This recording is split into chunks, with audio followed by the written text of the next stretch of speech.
Immigration, Refugees and Citizenship Canada Departmental Plan 2023-2024. From the Minister. I am pleased to present the Immigration, Refugees and Citizenship Canada Departmental Plan for 2023-24. We continue to build on international partnerships, promoting global cooperation on migration and providing safe haven for people fleeing violent conflict in many parts of the world, such as Iran, Afghanistan and Ukraine. We have also redoubled efforts to address labor shortages in our workforce. We continue to work with settlement and resettlement partners across the country, so newcomers receive the support they need to settle, integrate and thrive in Canada. Canada is recovering from the COVID-19 pandemic and its many social and travel restrictions, which we recognize has exacerbated the immigration backlog.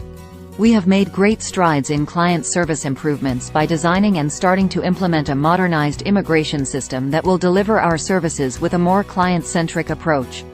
The work the department has undertaken in response to these and other challenges is integral to its plans for 2023-24. In the 2023 to 2025 Immigration Levels Plan, Canada aims to welcome from 410,000 to 505,000 new permanent residents in 2023, from 430,000 to 542,500 in 2024 and from 442,500 to 550,000 in 2025. These targets are incremental record highs for Canada and reflect the government's belief that newcomers are instrumental in driving economic growth and building our communities.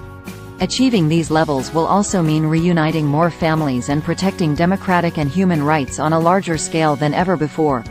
To fill labor shortages in healthcare and other high-need sectors, and help grow Canada's economy, Immigration, Refugees and Citizenship Canada continues to promote and leverage economic immigration.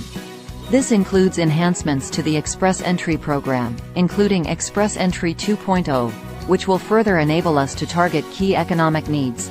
Increases to provincial nominee program admissions, in collaboration with provincial and territorial partners, to provide more flexibility to regional labor markets and regional economic and business programs to strengthen communities across Canada.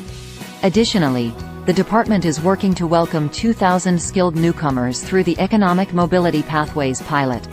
This new pathway for refugees gives successful applicants access to pre-arrival and post-arrival services to support them and their families as they join communities across Canada.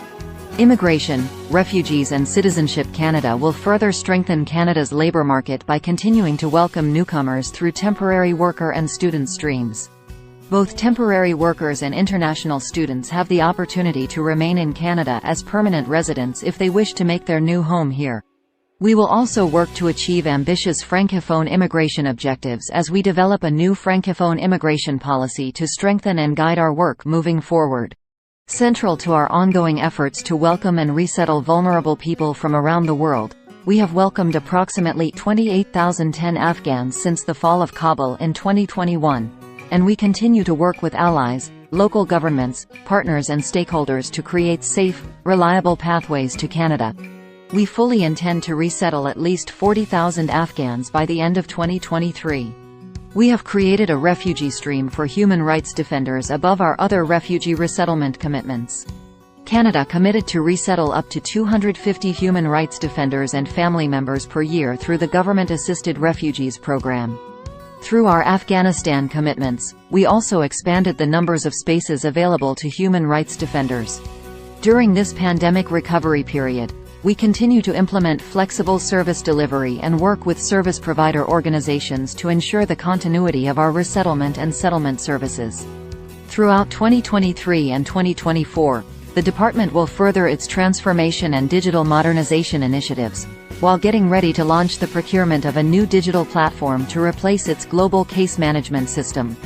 Our clients need more personalized and intuitive services, and our employees and partners need a platform that is reliable and flexible. The Digital Platform Modernization Program will help the department meet these needs in the coming year and beyond. Ongoing engagement and collaboration with provincial and territorial partners are essential to the success of Canada's immigration system, including this year's important meetings of the Forum of Ministers responsible for immigration to advance Canada's ambitious immigration agenda. The department plans to further engage with our own employees, Indigenous, Black and racialized communities, and external stakeholders to refine our anti-racism strategy 2.0. This will strengthen our sustained commitment to address systemic inequities in policies, programs, service delivery and people management practices to promote fairness in immigration and citizenship decision-making. Throughout the next year, the department will keep building and implementing solutions to some of the most pressing and emerging immigration challenges of our time.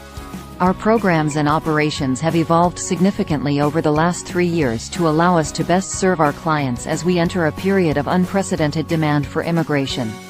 The months ahead will require flexibility, determination and continued strong support from the government. To learn more, I invite you to review the departmental plan for 2023-24 in detail.